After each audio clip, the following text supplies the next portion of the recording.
Sindra Stolt considers her company a lean, mean fighting machine. This is definitely a winner. It's going to work. Which explains the camouflage and battle scenes. We come to work each day, and we like to say we come to war.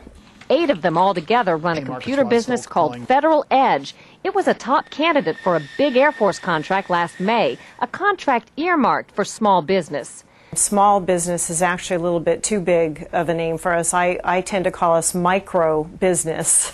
But wait till you hear who they lost out to. A billion-dollar corporation with 700 employees called GTSI. How does an operation like that win a small business contract?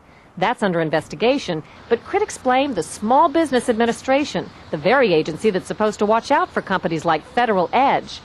SBA rules let companies self-declare whether they're big or small, with no real checks.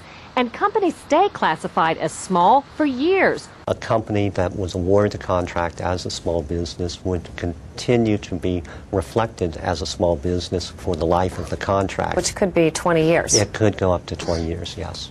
Even if the small firm grew large or got gobbled up by a corporate giant.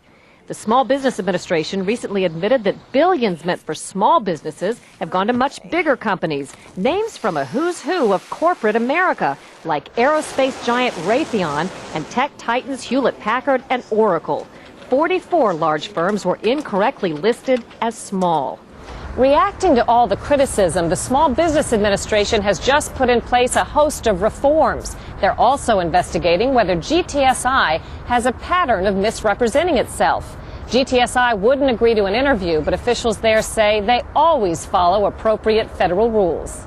The Small Business Administration says most problems are honest mistakes. It's not a question of companies committing widespread fraud. Sindra Stokes not so sure.